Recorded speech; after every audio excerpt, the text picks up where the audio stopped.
안녕하십니까. 자, 오늘부터 다시 첫 진으로 나가는 거죠? 네.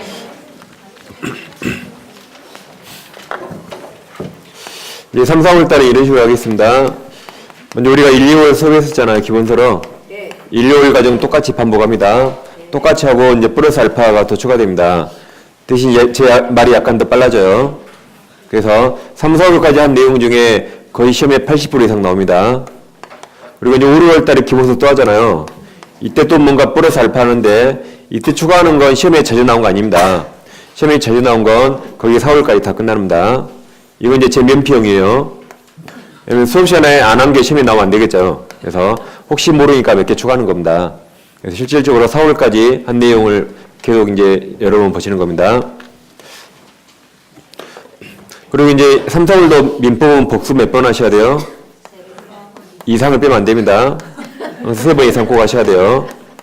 5월부터는 2차도 하셔야 되거든요. 5월 달에는 그날 한 내용 그날 정확히 복습하셔야 돼요. 또 문제 풀든지 할 겁니다, 이렇게. 그러면 오늘 공법 수업 들었다면 그날은 공법만 쭉 해야 돼요. 1차 시간 없습니다. 그러니까 4월까지 좀 1차 위주로 좀 많이 해서 특히 민법은 아무튼 반드시 3번 이상 복습한다 그렇게 생각하세요. 그리고 이제 항상 말씀드리지만 이제 제가 항상 책을 읽으면 연필을 밑줄을 하라 그랬죠? 연필을 밑줄을 잘 하시고 다음 이제 체크하라면 이렇게 왼쪽에 체크하셔가지고 그것만 보는 겁니다. 그럼 복습 3번 이상 할 수 있어요. 그리고 제가 이제 이 말 맨날 하기도 이제 질려요. 여기서 주위에 새로운 신분 있잖아요. 민법 시간에 연필을 밑줄을 잘 그라고 좀 말 좀 해주세요. 제가 매일 이건 말할 수 없잖아요. 이런 식으로 하겠습니다. 그리고 이제 3월 달에 처음 하신 분들이 가끔 물어봐요. 3월 달에 처음 하신 분들이 정문투 하면 합격할 수 있나요? 물어보거든요. 1, 2차 통차 충분히 합격할 수 있습니다. 지금부터가 안 늦었어요. 오히려 지금도 빠릅니다. 이 시험은 이거 예전에 사법고시 수석 합격하는 사람이 한 마리 있거든요. 그 사법고시 수석자가 열심히 공부하는 사람하고 운 좋은 사람이 있어요. 그럼 둘 중에 누가 시험 합격할 것 같아요? 운 좋은 사람 합격합니다. 이 사람과 바로 직전에 보고 시험장에 들어간 사람 누가 합격할까요? 이 사람 합격합니다. 바로 봤는데 그게 바로 시험에 나오세요. 무조건 합격하겠죠. 그러니까 시험은 물론 빨리 시작하면 합격률이 높아지거든요. 근데 시험은 시험 보기 직전 1개월이 제일 중요합니다. 이때가 제일 중요해요. 이때를 위해서 공부하는 겁니다. 공부를 아무리 오래 했더라도 이때 방황하거든요. 막 떨리고 막 그래요. 이때 놀아버리면 시험에서 실수하게 떨어질 수 있어요. 근데 5월달에 처음 하신 분들도 이때 처음 하니까 얼마나 열이 넘치겠어요? 여러분들 11월달에 그랬잖아요. 우리 이제 5월달에 이미 지쳐있거든요. 슬럼프 빠져있어 한 것도 없이. 지쳐있는데 이 사람들 이제 시작하잖아요. 한 번도 안 지치고 쭉 하면 합격할 수 있어요. 1차. 그러니까 시험을 일찍 하면 합격률이 높아진 건 사실입니다. 근데 시험은 직전 1개월이 가장 중요해요. 그래서 언제 시작하는가 크게 중요하지 않습니다. 지금은 하셔도 1, 2차 충분히 합격할 수 있어요. 그리고 합격 못할 것 같으면 왜 오셨어요? 그러잖아요. 합격할 수 있으니까 오셨잖아요. 그래서 지금부터 아무튼 열심히 하시면 됩니다. 일단 민법만 무조건 열심히 하시면 돼요. 그럼 자, 이제 우리 민법은 이렇게 구성되어 있습니다. 민법은 먼저 제1편 민법 총칙이 있어요. 제1편 민법 총칙이 있고 그 다음에 일단 물권법이 있습니다. 책은 제가 좀 이따 찾아드려요. 다음 제3편 채권법이 있어요. 채권이 다시 채권 총칙과 계약이 있습니다. 그 다음 민법은 제4편 친족편이 있고 다음 제5편 상속편이 있습니다. 이렇게 이제 민법이 구성되어 있는데 이 중에 물권과 채권 이 두 가지가 돈, 재산에 가는 겁니다. 이 두 가지를 재산법이라 부를 수 있어요. 돈에 가는 거죠. 근데 이 두 가지는 보통 집안에서 일어나잖아요. 이 두 가지를 우리가 가족법이라 부를 수 있습니다. 이렇게 민법이 구성되어 있는데 우리 이제 부동산 중개하는 게 목표죠. 이 중에서 부동산 중개가 필요 없는 게 있습니다. 이건 몰라도 부동산 중개할 수 있거든요. 그래서 이 세 가지 우리 시험에 빠지는 겁니다. 그래서 우리 민법에서 약 절반가량만 시험에 나옵니다. 그랬을 때 이제 민법 총칙은 물권 채권의 공통사항을 모아둔 겁니다. 근데 이게 재산법이잖아요. 그래서 민법 총칙을 공부할 때는 항상 재산상 법률행위 이 말이 항상 염두에 두셔야 돼요. 총칙은 여기다 찍어야 된다. 찍어도 여기다 찍어야 맞아요. 그래서 항상 민법 총칙은 재산상 법률행위 이걸 논답니다. 따라서 민법 총칙은 가족법상행위 여기 적용 안 돼요. 공법행위 여기 적용 안 됩니다. 소송행위 적용 안 됩니다. 총칭 항상 개인 간의 재산상 법률행위 여기만 적용되는 겁니다. 그 다음 이제 물권을 공부할 때는 우리가 흔히 사회에서 법대로 그러죠. 네. 법대로 그 말입니다. 이게 물권이에요. 이걸 약간 유식하게 표현하면 물권 법정주의랍니다. 물권은 이유가 필요 없습니다. 무조건 법에 정해진 그대로 하는 겁니다. 그래서 물권은 그냥 법조문 그대로 무조건 받아들이는 거예요. 물권 법정주의 지배하고. 그 다음 우리 채권 시간에 계약을 공부하는데 계약은 보통 한 두세 명이 하잖아요. 그럼 두세 명이 너희들 멋대로 하는 겁니다. 그래서 계약은 너희들 멋대로 하면 돼요. 그럼 이것도 약간 유식하게 말하면 계약 자유랍니다. 계약 자유 원칙이 지배해요. 그래서 이 세 가지 큰 테마를 반드시 기억해야 됩니다. 그럼 일단 물권은 물권 법정주의잖아요. 그럼 이제 물권에 관한 법 규정은 대부분 강행 규정입니다. 물권은 법정이기 때문에 물권에 관한 법 규정은 대부분 강행 규정이에요. 반면 계약은 두세 명이 하잖아요. 그럼 자기들 멋대로 하는 겁니다. 따라서 자기들 멋대로 하는 것이고 계약법 규정은 적용되지 않을 수 있어요. 그래서 계약법 규정은 대부분 임의규정으로 구성되어 있습니다. 라고 이제 좀 이따 바로 할 겁니다. 그럼 이제 우리 민법 시간에 이런 걸 공부합니다. 우리 민법 시간에는 법률행위 또는 법률규정 둘 중에 하나가 원인이 돼요. 법률행위나 법률규정 둘 중에 하나가 원인이 돼서 권리변동을 공부합니다. 이제 권리변동을 공부하는데 이제 권리는 여러 가지 권리 중에 우리 시간에는 여기 써 있는 것처럼 물권과 채권 이 두 가지 권리를 공부하는 것처럼 그래서 우리는 물권 변동과 채권 변동 이 두 가지를 공부하는 겁니다. 이제 그랬을 때 이 법률 규정이네요. 죄송합니다. 이 법률 규정입니다. 이걸 이제 나중에 5표시 모의라고 공부해요. 이제 다음 주에. 이제 아무튼 이게 원인이 되고 이게 이제 결과가 되거든요. 이 결과죠. 그럼 원인에 해당한 것을 약간 어려운 말로 법률 요건이랍니다. 시험에는 거의 안 나오는데 책에 나오니까 알으셔야 돼요. 그래서 원인 두 가지가 법률 요건 그래요. 그다음 이게 결과가 되잖아요. 이런 결과가 발생하죠. 이 결과를 이제 법률 효과랍니다. 그랬을 때 이게 대별되는 두 가지 단어들 있잖아요. 이 두 가지 차이점을 비교하시고 이 두 가지 차이점을 비교하는 겁니다. 먼저 법률 행위란 당사자 의사대로 권리가 변할 때 그것을 법률 행위랍니다. 의사나 의도대로 권리가 변하는 겁니다. 즉 한마디로 당사자가 원하는 대로 그들이 원하는 대로 권리가 변할 때 그것을 법률 행위라고 합니다. 그럼 자기가 원하는 바를 표시하겠죠. 그래서 법률 행위는 반드시 의사표시가 필요합니다. 내 의도한 바를 상대방에게 알려야겠죠. 그래서 여기는 반드시 의사표시가 필요합니다. 반면 법률 규정이란 당사자 의사와 무관한 겁니다. 당사자 의사와 무관하게 권리가 변동될 때 그것을 법률 규정이랍니다. 그래서 여기는 의사표시가 필요 없겠죠. 의사표시와 상관이 없는 겁니다. 그래서 행위와 규정은 당사자가 원했는가 의사에 따라 변하는가 당사자 의사와 무관한가 이걸 비교하는 겁니다. 그럼 연습해 볼게요. 갑이라는 사람에게 X라는 부동산이 있는데 갑과 을이 X를 매매계약 체결합니다. 그럼 매매는 법률 행위일까요? 법률 규정일까요? 행위요. 법률 행위죠. 둘이 원해서 했죠. 갑도 팔 생각이 있고 을도 살 생각이 있잖아요. 의사에 따른 법률 행위입니다. 그럼 이 X를 을에게 임대차 한다 해서요. 임대차. 그때 빌려주는 사람을 임대인 그러죠? 빌리는 자를 임차인합니다. 그럼 이 임대차는 법률 행위일까요? 법률 규정일까요? 행위요. 둘이 원해서 했죠? 갑도 을에게 빌릴 의사가 있죠? 을도 빌릴 의사가 있는 겁니다. 둘이 원해서 했잖아요. 법률 행위입니다. 그럼 X를 을에게 전세권 설정한다. 그럼 전세권은 법률 행위예요? 법률 규정이에요? 행위요. 법률 행위죠? 둘이 원해서 했겠죠? 원해서. 다음 이번에는 갑이 을에게 돈 빌리면서 이 부동산을 채권자 을 앞으로 저당권 설정해 줍니다. 그럼 이건 법률 행위입니까? 법률 규정입니까? 행위요. 이것도 법률 행위죠. 갑도 을을 원했고 을로 이 부동산을 담보로 돈 빌려줄 의사가 있잖아요. 다 법률 행위입니다. 이번에 X를 을에게 증여한다. 그럼 증여는 법률 행위예요? 규정이에요? 행위요. 법률 행위죠? 둘이 원해서 들고 왔죠. 원해서.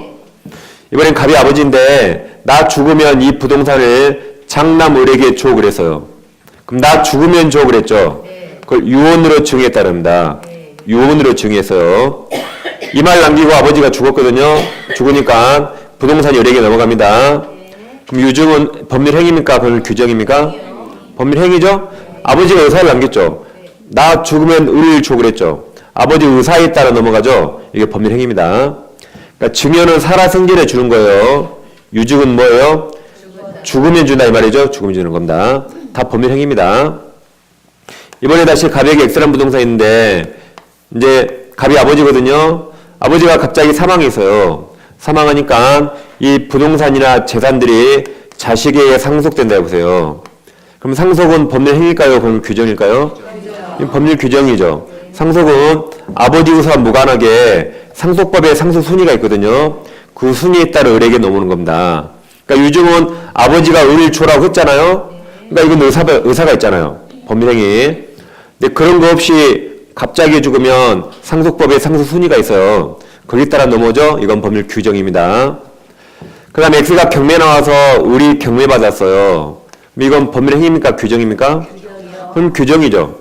설마 갑이 내게 경매 나길 원할까요? 그럼 미친놈 없겠죠? 경매 나오면 많이 나오더라도 그럼 내 건 너가 경매 받으라고 둘이 정할 수 있나요? 할 수 없죠. 우리 민사집행법이라는 법률 규정에 따라 권리를 취득하는 거죠. 법률 규정입니다. 이번에 X가 토지거든요. 이 토지가 국가 공유 목적이 필요합니다. 국가가 이것을 강제 수용해요. 그럼 수용은 법률 행위입니까? 법률 규정입니까? 법률 규정이죠. 갑의사 무시하고 강제로 뺏어왔잖아요. 이게 법률 규정입니다. 이번에 이 토지가 있는데 토지를 갑과 을이 공유합니다. 지분이 있어요. 지분이 2분의 1씩 똑같다 가정해보세요. 근데 공유물을 분할합니다. 분할할 때는 협의분할 원칙이에요. 갑과 을이 협의로 분할합니다. 협의가 합의 그 말이죠. 1억에 여기를 갑이 갖고 여기를 을이 갖고 둘이 협의했대요. 이건 법률 행위입니까? 법률 규정입니까? 법률 행위죠. 둘이 의사에 따라 원해서 이렇게 쪼갰잖아요. 법률 행위입니다. 근데 합의가 안 되네요. 그럼 법원에 오면 법원의 판사가 재판상 문할해줍니다. 판사가 재판상 문할해요. 판사가 이렇게 쪼개졌어요. 이쪽을 갑이 갖고 이쪽을 을이 가지라고 쪼개졌습니다. 그럼 이건 법률 행위입니까? 법률 규정입니까? 이 법률 규정이죠. 왜냐면 갑을 당사자 의사 무관하죠. 판사 맘이죠. 갑을 의사 무시하고 판사가 죽였잖아요. 이게 법률 규정입니다. 그래서 행위와 규정은 법에 써 있어서 법률 규정이 아니에요. 이거 다 법에 써 있습니다. 법에 써 있는 게 기준이 아니라 당사자 의사대로 표현했는가. 당사자가 원하는 대로 표현하면 법률 행위고 당사자 의사와 상관없으면 법률 규정이 됩니다. 이 구별은 해마다 꼭 시험에 나오니까 잘 보시면 되겠어요. 그 다음에 우리는 대표적으로 물권과 채권을 공부하는데 그럼 이제 물권이나 말 그대로 물건에 대한 권리 그 말입니다. 그럼 물건은 이제 동산과 부동산 있잖아요. 이건 물건에 대한 권리입니다. 따라서 이 물권을 가진 사람은 물건에 대한 권리로서 누구에게나 자기 권리를 주장할 수 있어요. 누구에게나 자기 권리를 주장할 수 있다. 이게 물권입니다.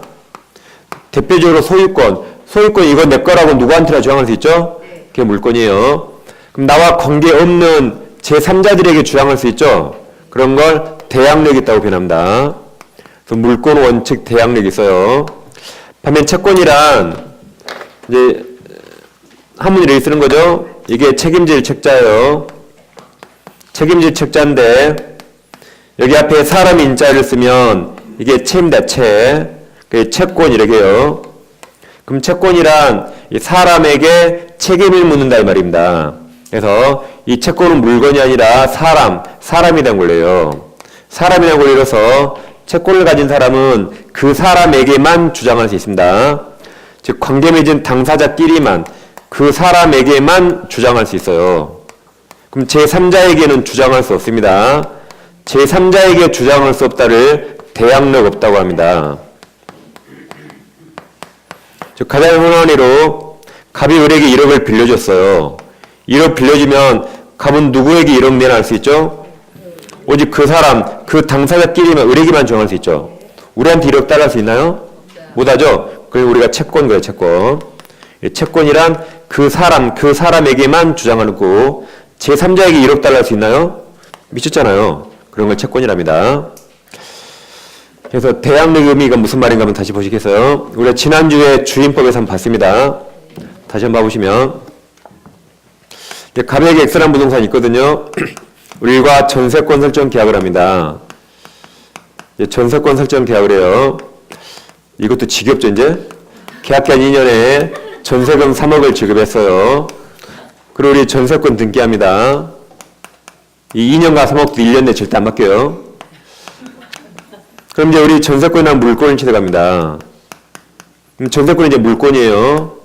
그럼 우리는 X란 부동산을 2년 사용할 물권을 취득했죠. 그래서 우리 X를 사용하는데 이제 1년 지났어요, 1년. 1년 지났는데 갑이 X를 팝니다, 병에게. 병이 팔아서 병 앞으로 소유권 이전 등기하면 이제 소유자가 병으로 바뀌었죠. 그럼 오늘부터 내가 소유자니까 우리에게 X에서 넌 나가 그래요. 내가 소유자니까 넌 나가 그럽니다. 그럼 우리는 아직 2년 다 사용 못했죠. 그럼 나가야 됩니까? 안 나가야 됩니까? 안 나가야 되죠. 우리가 가진 권리는 이건 물권이거든요. 물권은 관계없는 제3자 누구에게나 주장할 수 있어요. 그걸 대항력 있다고 표현합니다. 그럼 우리는 이 계약 누구랑 맺었죠? 갑과 맺고 병과 한 적 없죠? 그래도 갑과 한 계약을 제3자에게 주장할 수 있어요. 이게 대항력 있다고 표현합니다. 딱 병이 나가 그래도 우리는 아직 1년 남았잖아요? 그럼 1년간 못 나갈 수 있어요. 그 다음 2년 다 지나면 누구에게 전세금 받아요? 신소유자 병이죠? 주기는 갑에게 줬지만 나갈 때 누구한테 받아요? 병에게 받습니다. 이게 우리는 갑과 맺은 계약을 당사자가 아닌 제3자에게 대항할 수 있다 표현해요. 그럼 우리 대항할 수 있다 말은 병이 갑주의를 승계하는 겁니다. 그래서 양수인이 양도인 주의를 승계한다고 표현해요. 그럼 승계한다 그러면 여기다 그냥 병을 대입해요. 여기다가 병을 대입하면 마치 을과 병이 계약 맺은 것처럼 병이 똑같이 이를 책임지는 겁니다. 이걸 우리는 대항력이 있다 표현하고 양수인 병은 양도인 갑주의를 승계한다 그렇게 표현합니다. 그럼 X가 시가가 5억이라면 우리가 병이라면 이거 얼마에 사는 거죠? 2억. 내가 나갈 때 내 돈으로 3억 내줘야 되죠? 그러니까 2억에 사야겠죠? 이게 대항력이 있답니다. 반대로 이제 똑같이 갑소유 부동산이 있는데 이 부동산을 을과 임대차 계약을 체결해요. 임대차 계약 체결하면 계약된 2년에 왼쪽처럼 월세 없이 보증금만 3억 줬다 해보세요. 그럼 임대차 중에 월세 없는 걸 우리가 보통 전세라고 그러거든요. 보통 전세계약 그럽니다. 그럼 전세와 전세권의 차이점이 뭐죠? 이 전세권 등기했는가요? 전세권 등기해야만 전세권이고 그거 안 하면 전세입니다. 전세. 그냥 임대차입니다. 그럼 우리는 곧바로 임차권이라는 권리를 취득해요. 임차권은 이제 채권입니다. 그러면 우리는 X 사용할 2년간 사용할 채권을 취득했죠. 근데 또 1년 지났거든요. 1년 지났는데 갑이 X를 팝니다. 병에게 팔아서 병 앞으로 소유권 이전 등기합니다. 그럼 또 기간 도중에 소유자 바뀌었잖아요. 그래서 병이 우리에게 나가 그래요. 내가 소유자니까 나가 그럽니다. 그럼 우리는 나가야 됩니까? 안 나가야 됩니까? 그리고 원칙은 나가야 되죠? 원칙은 나가야 됩니다. 우리가 가진 권리는 채권이에요. 채권은 계약 맺은 당사자 그 사람 갑에게만 주장할 수 있고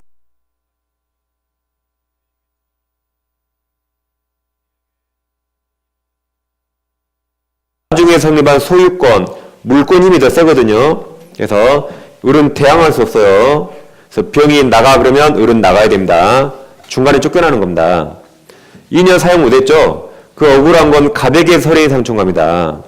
보증금은 3억 누구한테 받아요? 갑에게 받아요. 병에게는 어떠한 정도 못합니다.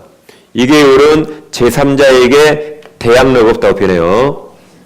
그러니까 을은 이 계약 누구랑 했죠? 갑과 했죠? 계약 당사자 갑에게는 당연히 주장할 수 있어요. 그게 대항력이 아닙니다.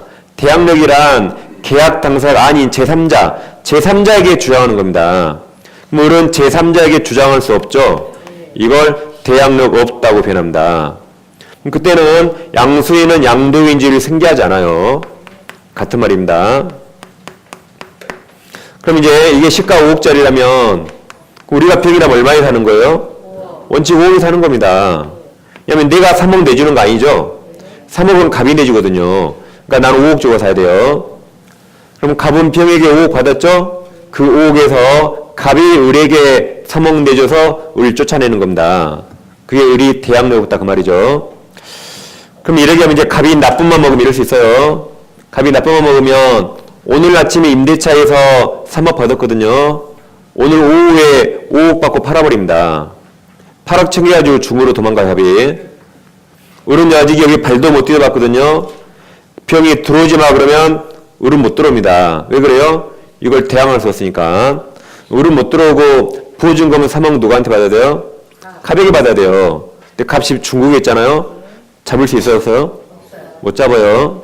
미세먼지 때 안 보여요, 잘. 못 잡습니다. 그래서 을은 발도 못 뛰어보고 3억을 뜯기게 됩니다. 순식간에 거지가 돼요. 왜 거지가 돼요? 채권이라 대항력이 없으니까. 그래서 임차인을 보호해야겠죠. 이걸 보호하기 위해서 이제 예외입니다. 예외. 예외적으로 임차권이 대항력을 취득할 수가 있어요. 첫째, 민법 621조에서 임차권 등기할 수 있습니다. 채권이지만 이걸 등기할 수 있어요. 등기하면 그때부터 대항력이 생깁니다. 근데 이거 임대인이 해줘야 돼요. 임대인이 해줘야 안 해줘요? 귀찮아서 잘 안 해줍니다. 하라 그래도 을 노돈으로 알아서 그래요. 그럼 또 을이 안 합니다. 등기할 때 돈 들어, 나갈 때 말소할 때 또 돈 들거든요. 그러니까 이래저래 대항력이 거의 없는 겁니다. 대항력이. 근데 이제 만약에 X가 주택이라면 주택. 그럼 갑과 을은 주택 임대차 있죠. 그럼 주택 임대차도 이거 하면 되거든요. 이거 하면 되는데 이걸 하지 않더라도 주택은 이제 특별법 주택임대차 보호법에서 임차인이 주택을 인도받아요. 저 이삿짐 풀고 다음 주민등록 신고만 하면 됩니다. 저게 전이신고거든요. 전이신고만 하면 이건 다음날 0시에 대항력이 생깁니다. 그러니까 임대차 등기한 즉시 생기거든요. 이 대항력권을 갖추면 이건 다음날 0시예요. 그거 빼고 나머지 똑같습니다. 그 다음에 이 X가 만약에 상가라면 상가, 갑과 을은 상가임대차였죠. 그러면 상가임대차 이거 하면 되거든요. 이제 등기 안 하더라도 이제 상가건물 임대차 보호법에서 임차인이 상가를 인도받고 그다음에 이거 대신 이제 사업자 등록 신청을 하게 되면 이때부터 다음날 0시부터 대항력이 생깁니다. 이거 예외죠, 예외. 임차인이 예외적으로 셋 중에 하나를 통해서 먼저 대항력을 취득합니다. 먼저. 그럼 병이 그거 알고 사거든요. 알고 사겠죠. 그때 한해서 을은 갑과 맺은 계약을 병에게 대항할 수 있어요. 그럼 인형 대항할 수 있죠? 나갈 때 3억 누구한테 받아요? 이때는 병에게 받습니다. 병에게. 그럼 병은 5억짜리 얼마에 사야 돼요? 이때는 2억에 사야겠죠? 이게 예외적 대항력이 있답니다. 그럼 정리하면 물권은 원칙 대항력이 있어요. 원칙 대항력이 있습니다. 채권은 원래 대항력 없어요. 예외적으로 이런 말 나왔을 때 예외적으로 대항력을 취득할 수 있는 겁니다. 두 개를 잘 비교하시면 되겠어요. 그럼 이제 우리는 법률 요건이 두 가지. 일단 법률 요건. 법률 행위와 법률 규정이 있는데 우리 시험이니까 우리 시험은 둘 중에 뭐가 중요해요? 이게 더 중요하죠? 왜 그래요? 이제 공인중개사는 법률 규정을 중개할 수가 없습니다. 공인중개사는 보통 매매 임대차 전세권 중개하죠. 그건 다 법률 행위거든요. 그래서 우리 시험은 법률 규정보다 이게 훨씬 중요합니다. 그래서 여기다 제가 써놨어요. 항상 재산상 법률 행위, 그러죠? 이게 중요한 겁니다. 그럼 이제 책을 어디에 보시냐면 책은 이 6페이지 봐보세요. 6페이지. 제일 하단에 플러스 스터디 있나? 제일 하단에? 있습니까? 권리분류 있습니까? 이거 뭐 시험에 나온 건 아니에요. 그냥 상식으로 보는 겁니다. 그럼 이제 무조건 책이 밑줄 알았어요. 아래 제일 밑에 1번 권리 내용에 따른 분류 있나요? 동그라미 1번. 1번은 왼쪽에 이렇게 두 줄 체크하세요. 이렇게 왼쪽에 두 줄 체크. 재산권. 오른쪽 페이지 상단에 동그라미 3번 있죠? 3번도 세 줄 다 이렇게 왼쪽에 체크하세요. 한번 읽어보세요. 이게 재산권 동그라미 1번이고 3번이 가족권 이렇게 써 있는 겁니다. 다음 그 밑에 큰 2번 권리 작용 가로 열고 효력에 따른 분류가 있습니까? 그럼 동그라미 2번 청구권 있죠? 3번이 형성권 있습니까? 이 두 개를 비교합니다. 그럼 동그라미 2번 청구권 보세요. 특정인이 다른 특정인에서 일정한 행위죠? 행위를 요구할 수 있는 권리입니다. 가로 열고 얘가 있죠? 채권 아까 갑이 을에게 돈 갚어 1억 돈 갚으라 할 수 있죠. 1억 돈 갚으라고 청구할 수 있잖아요. 이런 게 청구권이에요. 을이 안 주면 1억 못 받죠? 이게 청구권입니다. 을이 협조해줘야 돼요. 또는 물권적 청구권 등을 말합니다. 네, 3번 형성권 보세요.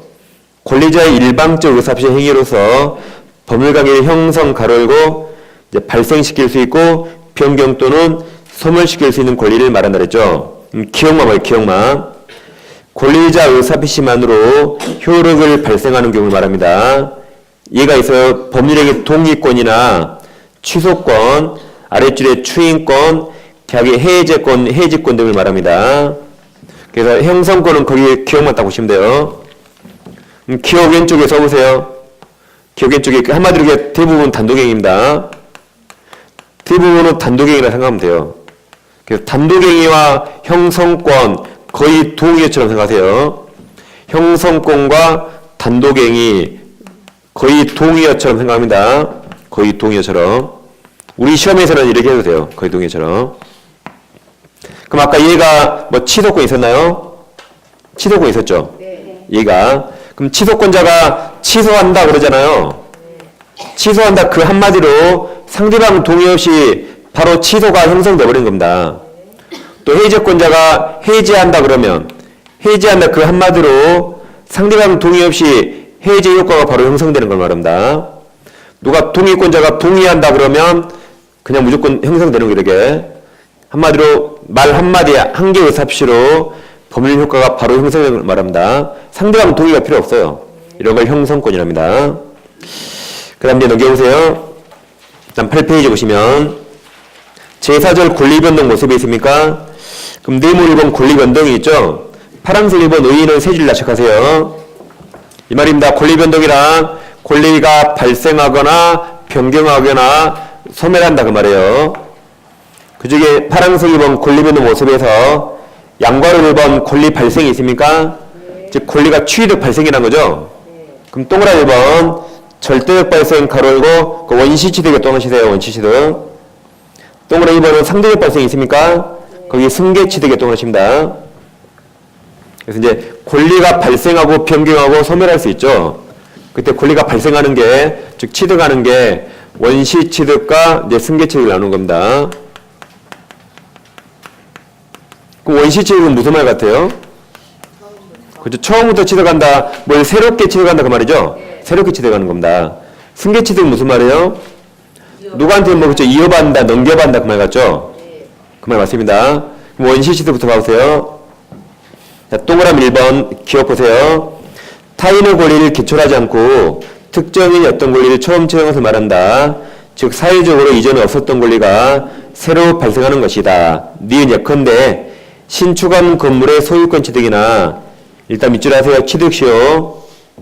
그 다음 말은 밑줄에 하세요. 단어 하나 건너뛰고 그 뒤에 무주물 선점 밑줄. 무주물 선점, 유실물 습득, 매자물 발견, 첨부 등이 원시 취득에 해당한다고 나중에 공부합니다. 다음에 하나치가 밑줄 안 있죠? 선이 취득? 그럼 공부하지 않아요.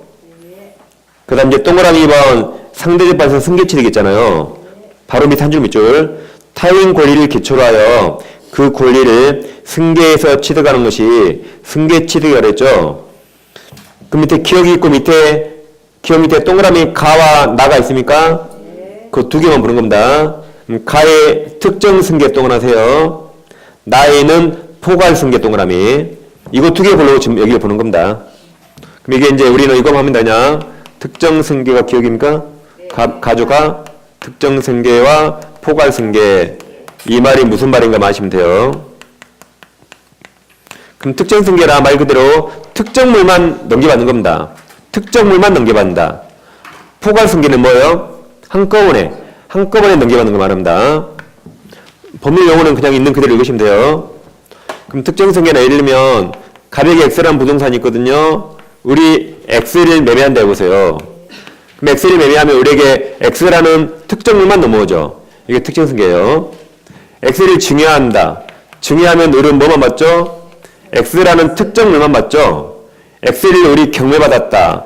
x를 경매받으면 을은 x라는 특정물만 받죠. 이걸 특정승에 그래요. 고드를 치면 1타 1피예요. 고드를 1타 1피. 하토 한 번 내리고 피 하나 가져와요. 하토 한 번 치고 하나만 가져오죠? 하나 내리고 하나 가져와요. 하나 내리고 하나 특정물만 가져오잖아요. 이게 특정승계입니다. 포괄승계는 아버지한테 재산이 엄청 많거든요. 재산이 엄청 많아요. 아버지가 사망하면 상속이 발생하죠. 상속? 그럼 상속이라는 하나의 사건에 의해서 아버지의 모든 권리 의무를 한꺼번에 다 승계받아요. 이게 포괄승계입니다. 고도를요 1타 2피 이상이에요. 1타 2피 이상. 한 번 치고 피를 여러 개 받아오죠. 이런 걸 포괄승계랍니다. 그럼 가특정승계 보세요. 자, 매매 교환 증여 밑줄 하세요.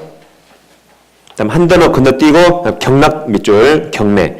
경매에 의한 권리 취득처럼 개개 취득 원인에 의해 개개 권리가 취득되는 경우이다. 즉 원인 하나에 물건 하나 그 말입니다. 나 포괄승계는 상속만 동원하세요. 그럼 밑줄 하지 마세요. 포괄유중 회사병 몰라도 돼요. 그 다음 A부터 밑줄 A. 그러니까 상속에 의한 그 밑줄한 겁니다. 상속에 의한 권리 취득처럼 하나 취득 원인에 의해 다수 권리가 일괄적, 즉 포괄적으로 취득되는 경우를 말합니다. 두 개를 비교하면 됩니다. 다음 오른쪽 페이지. 오른쪽 제일 밑에 네모 2번 권리 변동 원인이 있습니까? 아까 법률 요건이었죠? 넘기시면 다음 페이지 파란색 1번 법률 요건이 나와요. 그럼 양괄호 1번 의의는 세 줄 다 체크하고 읽어보세요. 양괄호 1번 법률 요건 분류가 있습니까? 아까 법률 행위와 법률 규정 두 가지가 있었죠. 그럼 동그라미 1번 법률 요건에 있는 자 기억보세요. 행위자가 원하는 대로 법률 효과가 발생하는 다음 법률 행위에 동그라십니다. 법률 행위와 니은 행위자가 원하든 원하지 않든 법률 규정에 의해서 법률 효과가 발생하는 법률 행위 이외의 것 그랬죠. 씁니다. 그게 법률 규정이죠. 법률 행위 이외의 것이 뭐다? 법률 규정입니다. 다음 그 아랫줄 끝에 이것이 이에 해당한다. 밑줄. 이것이 이에 해당한다. 그러니까 가로를 보지 마세요. 가로 안에 우리 시험은 하나도 없어요. 그래서 아까 우리가 법률 행위와 법률 규정 두 가지 봤었죠? 그 책을 넘깁니다. 이제 14페이지 오시면 14페이지 상단에 제2장 법률행위 있습니까?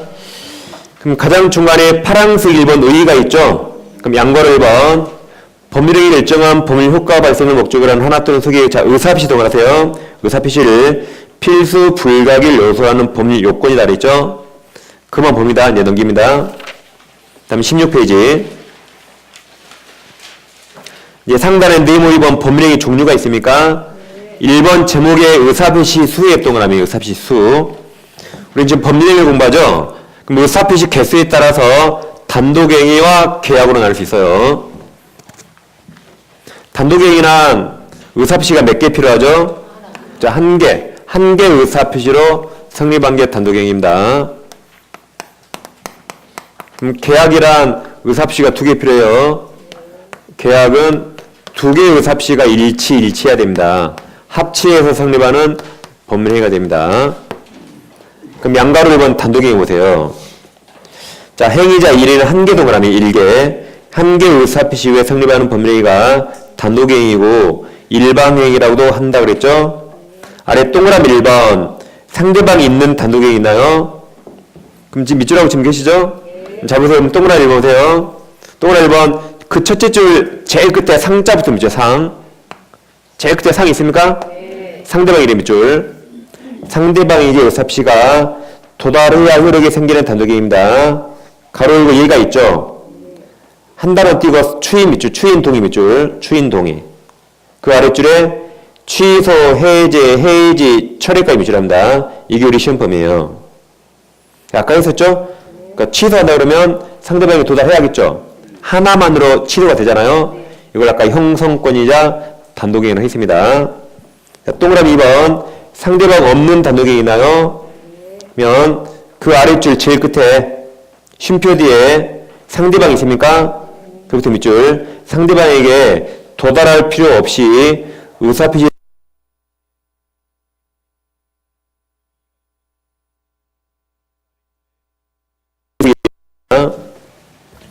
즉 유언이랑 예를 들면 아버지가 이랬어요. 나 죽으면 내 재산 장남 을에게 달라고 유언해놨어요.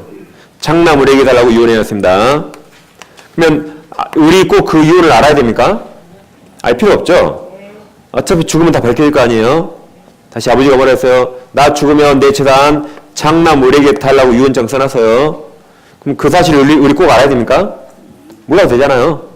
오히려 우리 알면 값살면 단축돼요. 몰라도 되잖아요. 이런 게 상대방 없는 단독행위. 굳이 이게 우리에게 도달할 필요 없어요. 그냥 죽으면 다 까발리시겠죠? 이런 게 상대방 없는 단독행위입니다. 다음 소유권 포기가 있었죠? 빈병을 밖에 버려요. 그럼 누가 주고 간지 알아야 됩니까? 알 필요 없죠? 우리 합격해서 책 기본서 다 버려요. 기분 좋죠? 버리니까? 그럼 누가 주워 간지 알아야 돼요? 몰라도 되죠? 그게 상대방 없다 이 말입니다. 근데 학교 가면 책 버리면 절대 안 돼요.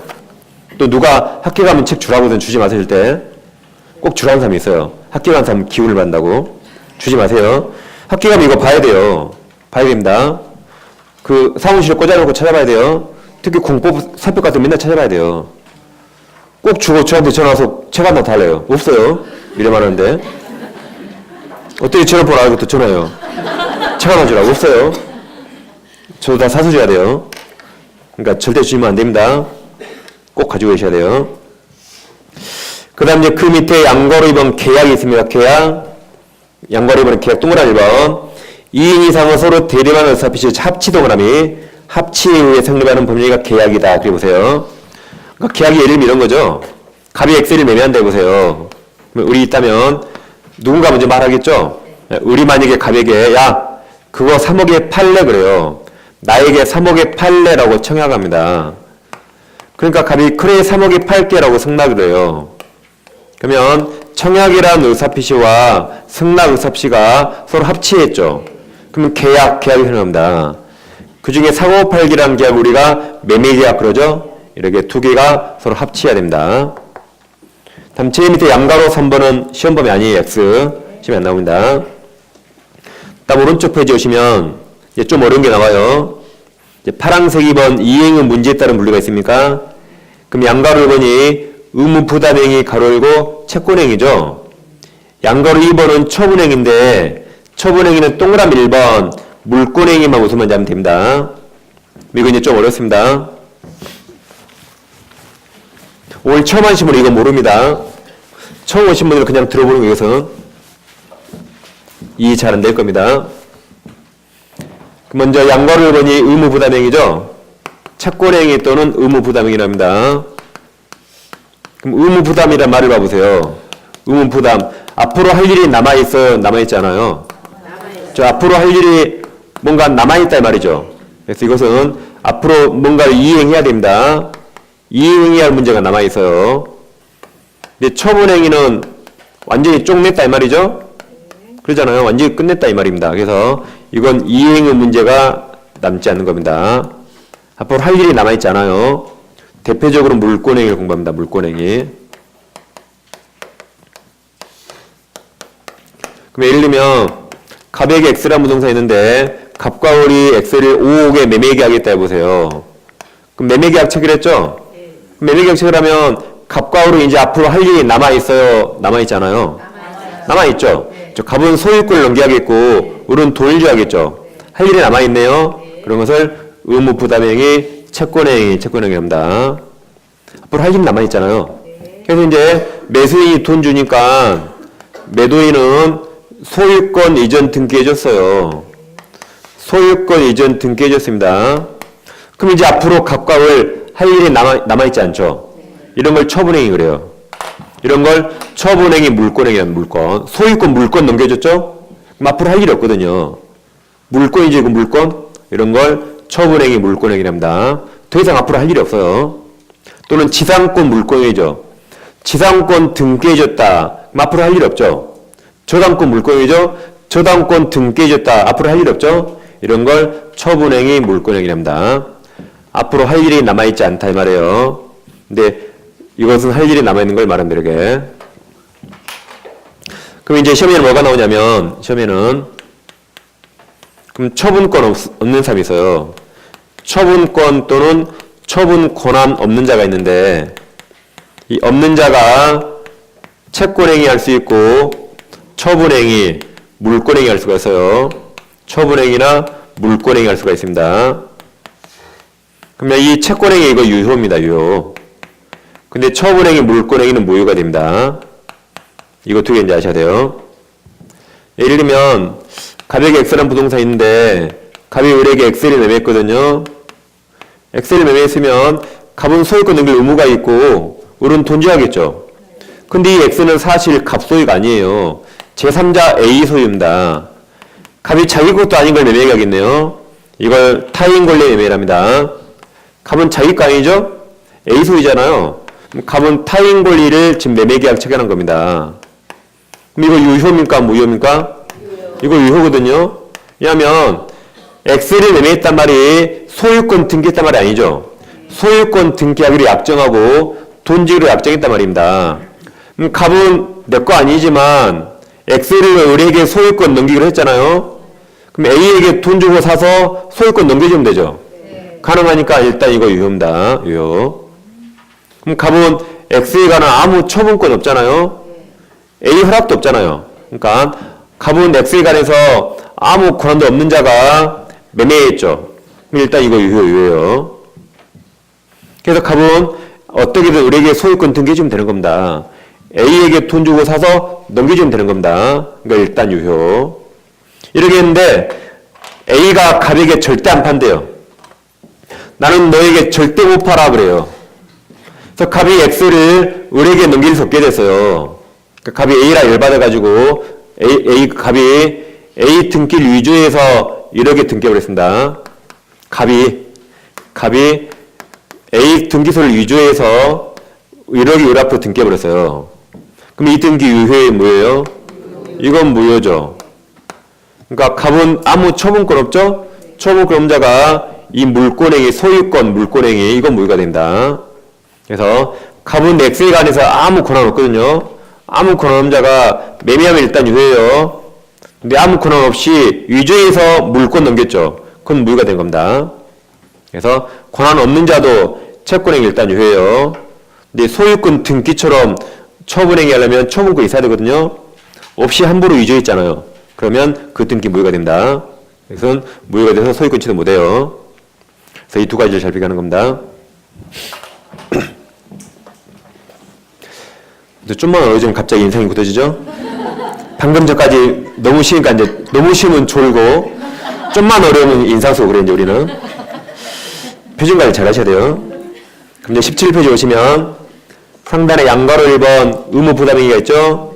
동그라미 1번 당사자에게 일정한 채권 채무를 발생시키는 법률행위를 말한다. 얘가 있죠. 가로 이거 매매, 교환, 임대차 등이고 채권행위는 의무 부담행위로서 채무자가 나중에 채무를 이행한 때 권리변동이 일어납니다.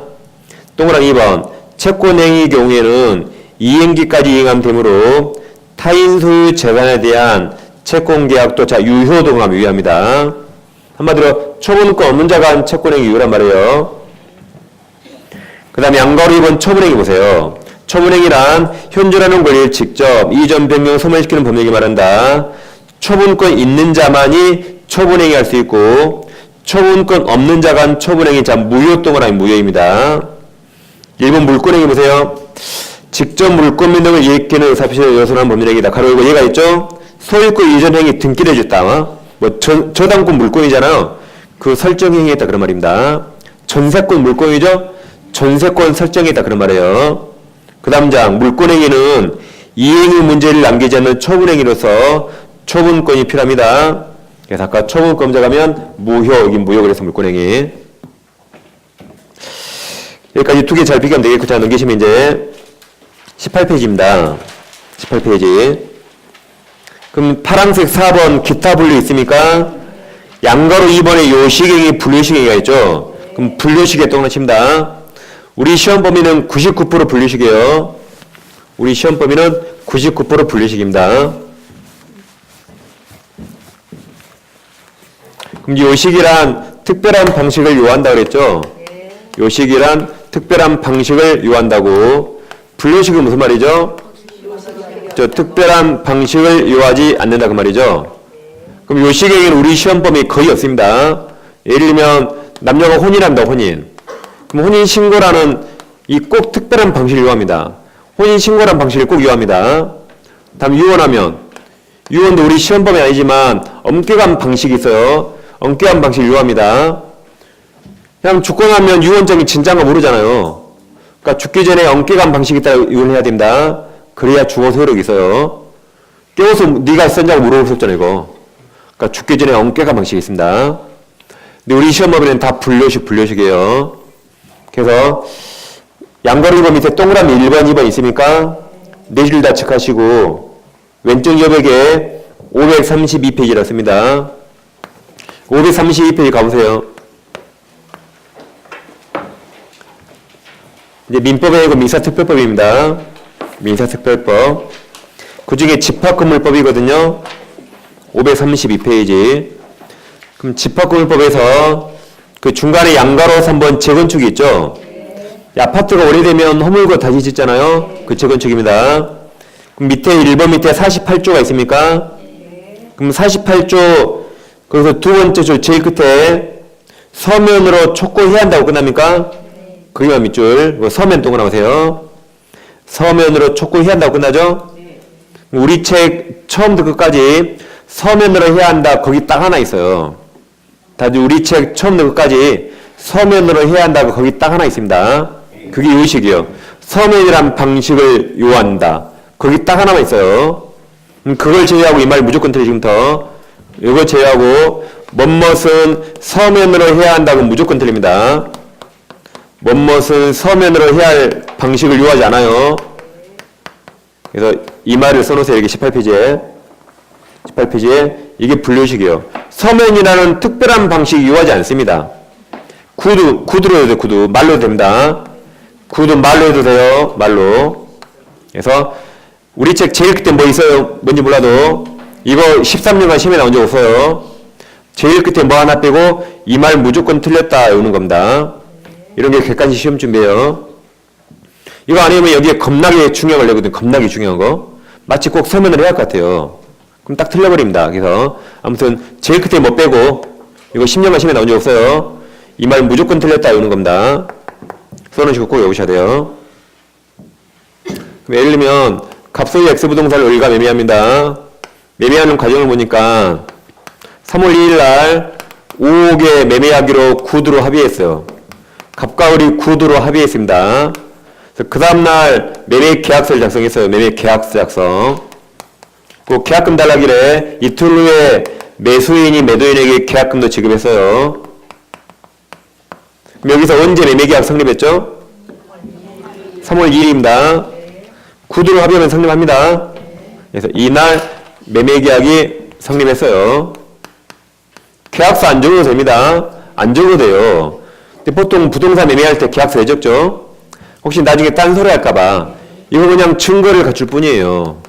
매매 계약이 성립하는 것과 증거를 갖춘 건 서로 다릅니다. 서로 가장 친한 친척이면 계약서 안 써도 되잖아요. 안 써도 됩니다. 그래서 매매는 어떤 법률에 모든 법률행위든 말로 합의하면 그때 성립합니다. 근데 이것은 증거를 갖출 뿐이에요. 계약서 안 써도 됩니다. 그래서 계약서 서명이죠. 계약서 써야 한다. 무조건 틀려요. 뭔지 몰라도. 그래서 이게 불요식 그 말입니다. 우리가 꼭 뭐 부동산만 매매합니까? 뭐 담배 하나를 쓴다. 담배 매매해 보세요. 우리나라가 정부에서 금연운동하잖아요. 그러죠? 정부가 멍청해요. 제가 관계부서 장관이면 앞으로 담배 매매할 때 매매 계약서를 꼭 적으라 그래요. 뭐 인감도 첨부. 인감 유효기한 당일 하루. 유효기한 하루에 하루. 그럼 담배 살 때마다 인감 떼야 돼요. 그럼 담배 다 끊어버립니다. 분류식이라 먹고요. 분류식이라. 이렇게 버리면 담배 아무도 안 사요. 계약서도 하면 50페이지 법정서지겠어요. 50페이지 다 읽어봐야 돼요. 그럼 누가 담배 피겠어요? 안 피겠죠. 분류식이라 핀 거예요. 분류식이라. 분류식이라. 계약서 쓸 필요 없거든요. 이거 계약서. 그러게 잘 꼭 외워두셔야 돼요. 여기까지 하시고 제일 밑에 네모 3번 법률행위 요건이 있죠? 여기부터 10분 쉬고 가겠습니다.